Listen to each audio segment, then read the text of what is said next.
It was the final part of the 19th century. New York City was growing rapidly. Ships arrived every day from Europe, and new immigrants disembarked here. With each new day, the city's map was changing. New homes, new shops, new people. But there was another side to this bright city. Narrow alleys, filthy streets, the roar of saloons, and neighborhoods that were not safe to pass through even in daylight. One of those neighborhoods was 5 Points. It was then considered the most notorious slum in the world. Houses were cramped and filthy, sewers ran open, and crowds pressed in every direction. Another was the Bowery, famous for its saloons and hot-tempered young men. Thuggery and gangs ruled here. In this dark part of the city, a boy was born, who later became known as Dandy Johnny Dolan, a name people spoke with fear, and one that became a legend in New York. Johnny Dolan was born into a poor family. His real name was John Dolan. His home was in an old, cramped part of Manhattan where dozens of families lived together in tenement buildings. Dolan's home was the same, a single small room, an old chair, and a stove where his mother cooked day and night. His father worked as a laborer, sometimes on the docks, sometimes on construction. The daily earnings were never enough for household comfort. Despite the poverty, Dolan's mother kept her children clean. From childhood, Johnny had an odd habit. He always kept his clothes neat and wanted to look presentable. That was unusual for the time, since most children wandered about in torn, worn clothes. But Johnny wanted to stand out. At that time, most people in New York were immigrants from Ireland and Italy. They had little money, so they lived in these ghettos. Jobs were scarce and competition fierce. People often fought and clashed. The police were weak, and gangs had established themselves. For the children of 5 Points, play meant wandering the streets, pilfering small things, or doing small jobs for gangs. It was part of the routine, and Dolan grew up inside that routine. Compared to other children, Johnny was quieter and more observant. He had a habit of staring at people. If a shopkeeper scolded a child, or someone snatched money from another, Dolan watched silently. People said he had a strange confidence on his face even as a child, and his neat dress and habit of keeping himself clean set him apart. Other kids mocked him and started saying, "He's quite the dandy." That nickname stuck to him in childhood and remained with him throughout his life. Life's hardships and early lessons. Early on, Johnny learned that mere labor wouldn't lift one out of poverty. He saw that his father's entire life was spent in working hands without ever escaping hardship. On the other hand, he saw that those associated with gangs earned money and commanded either respect or fear. Seeing this, Dolan realized that if he wanted to be different, he had to choose another path. That path was power and influence. The childhood scenes of Bowery and 5 Points still appear in history books. Small children sold little things on the streets as they played. Women carried water from outside and did sewing. Men gathered outside saloons every evening. Every night some fight broke out in some alley. Johnny witnessed this routine every day. Watching all this hardened his heart.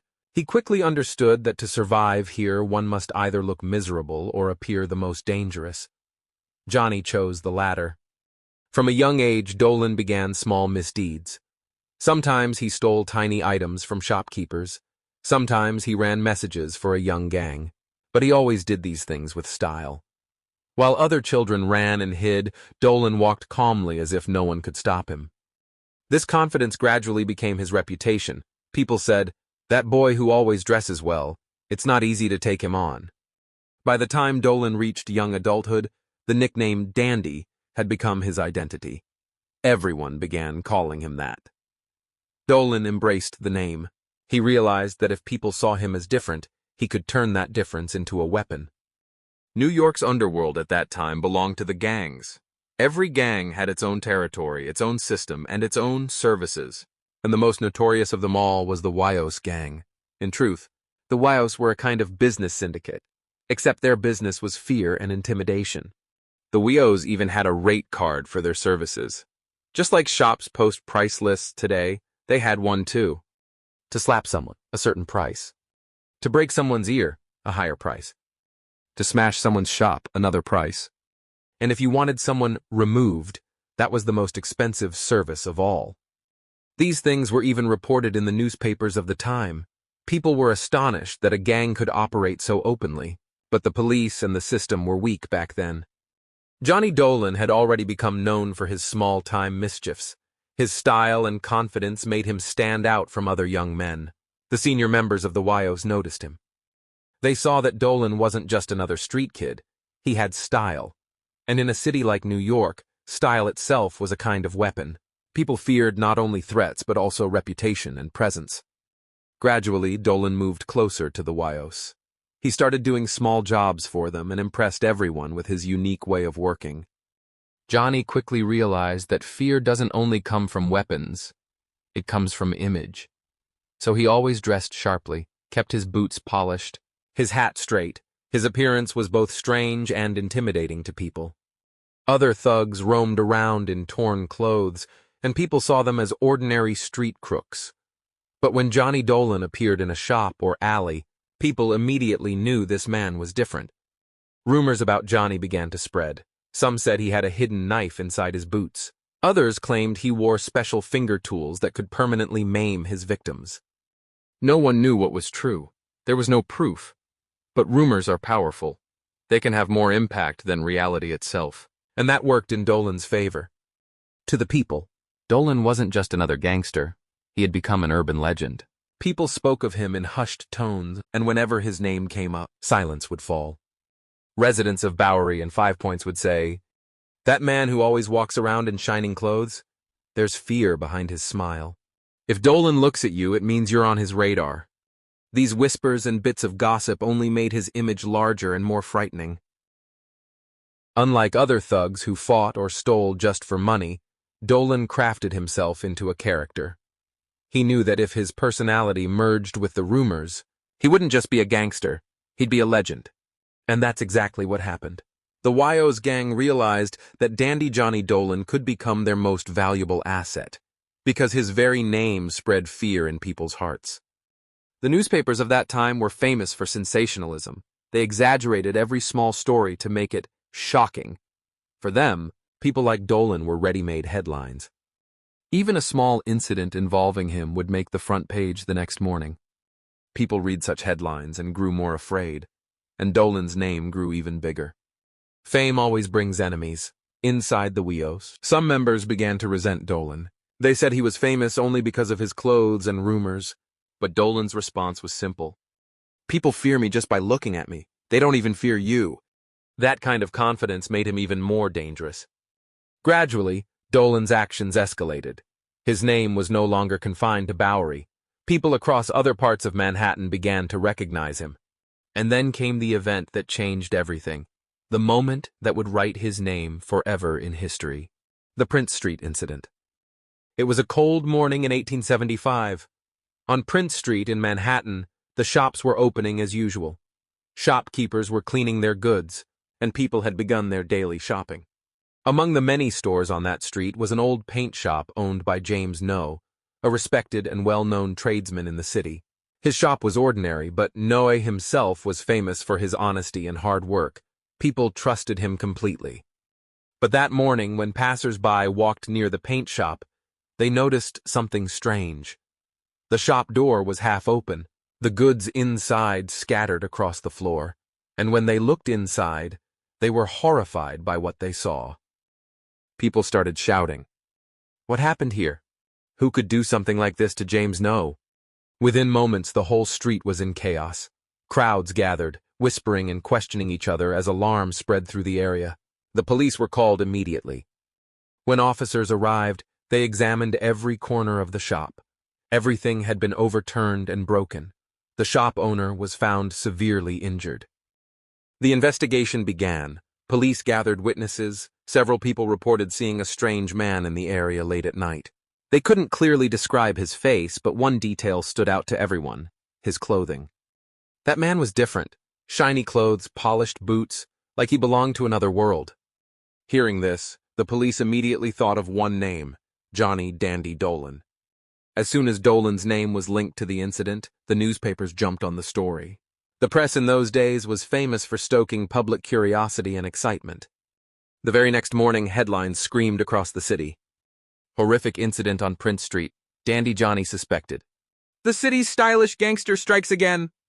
People read the papers and exclaimed, Dandy Johnny has shaken the city once more. What was strange was that when people heard Dolan's name, they didn't just feel fear, they also felt a strange fascination. They would ask, how can someone so stylish and smart be involved in such crimes? But then they remembered the rumors, the knife hidden in his boots, the metal claws on his fingers, and that cold, knowing smile. The mix of terror and curiosity made his legend grow even larger. The police charged Dolan with the crime. The evidence was weak, but witness statements and his already notorious reputation were enough to turn opinion against him. For the public, Dolan was already a man surrounded by dark rumors. So when his name appeared in connection with the Prince Street affair, everyone immediately believed it. Yes, he's the one who could have done this.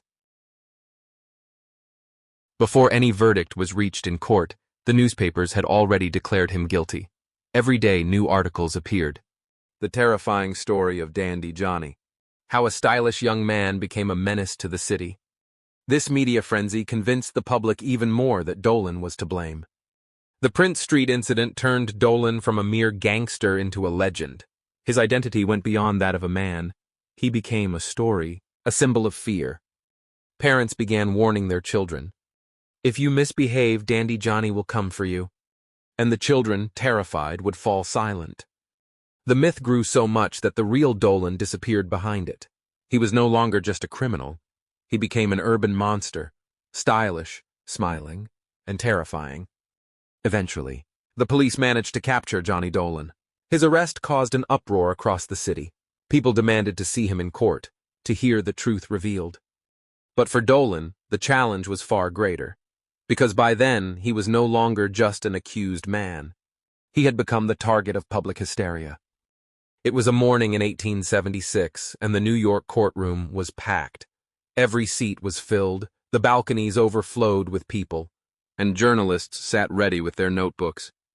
Everyone had the same question on their minds. What will be the fate of Dandy Johnny Dolan? The atmosphere in court was tense. On one side stood Dolan, dressed impeccably, his hat spotless, his coat perfectly pressed, and his boots shining. People were astonished that an accused man could stand with such confidence. On the other side were the prosecutors, determined to prove that Dolan was the most dangerous man in New York. The witnesses were called first. A shop clerk testified. I saw a man that night. He looked different from the others. The way he walked, the way he dressed, I immediately knew it was Dandy Johnny. I saw him near Prince Street. He was walking slowly, as if he was in no hurry, and his smile, it was strange. The prosecutor asked each witness the same question. Can you say with certainty that the man you saw was Johnny Dolan? And each one nodded yes. Then the defense lawyer rose and spoke loudly. Your Honor, these witnesses believe only in rumors. They didn't actually see anything. Dolan's name has been magnified by the media. The newspapers have turned him into a legend, and now, whatever people see, they link it to him. Is this justice? A hush fell over the courtroom. People looked at each other. Could it be true that Dolan was merely a victim of public hysteria? But the prosecution quickly responded. If these are just rumors, then how is it that so many witnesses tell the same story? The city's fear and the people's testimony are one and the same. Dolan is responsible. The jury spent the whole day reviewing evidence and testimonies. After long deliberation, they returned. The judge asked, What is your verdict? The foreman stood and said, We have reached a unanimous decision. Johnny Dolan is guilty. A faint gasp ran through the courtroom. People whispered, It's over. Dandy Johnny's reign has ended. Dolan stood silently. A smile still touched his lips, but the confidence in his eyes had faded. Dolan was sent to New York's infamous Tombs prison, a dark, damp place known for its iron doors and freezing air. His cell was small, with only an old bed and a chair. Yet even in jail, Dolan maintained his trademark style. Every day he cleaned his clothes and polished his boots. The guards would say, He stayed a dandy till his very last day. Dolan's last night was strange. He ate his meal, then sat quietly on his bed for a long time. Later he called out to the guard, I want to look neat in the morning. Please have my clothes pressed. The guard was surprised, but for Dolan, this was normal. For him, style and appearance had always been his true armor.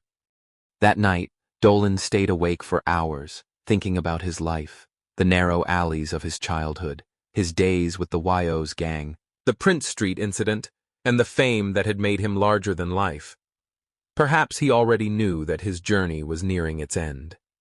The next morning, calm filled the prison, but outside a huge crowd had gathered. Everyone wanted to see how the terror of New York would face his final moment. Dolan put on his fine coat, polished his boots, and stood tall with a faint smile. Guards later said that even then, his demeanor was that of a man confirming his own legend one last time. When the news spread that Dolan's story had ended, the city reacted in mixed ways. Some people rejoiced. At last peace will return to the city. But others wondered, was Dolan truly guilty, or was he a scapegoat, a victim of the media and public hysteria? That question existed then, and it still exists today. The rumors about Dolan, the knife in his boot, the iron tools on his fingers, and his cold smile, may have been true, or may have been pure myth, but people repeated them so many times that they became accepted as truth. Whatever the real story was, one thing is certain: Dolan's name became a legend forever. Whether his crime was big or small no longer mattered. What mattered was how people perceived him. The story of Dandy Johnny Dolan carries a powerful lesson. It shows that sometimes an image or identity can become stronger than truth itself. It reminds us how media and rumor can transform a person into a legend, whether that legend is real or false. And it teaches that in cities like New York, a person's life is shaped not only by what they do, but by what people believe about them. Johnny Dolan was once just a poor boy from a struggling family. But through his style, his confidence, and his actions, he built a name so powerful that it is remembered even today. People gave him a title, the Terror of New York, and that became his true legacy. The case may be closed, but criminology never sleeps. Like and subscribe at Join Criminology, and step deeper into the dark with us.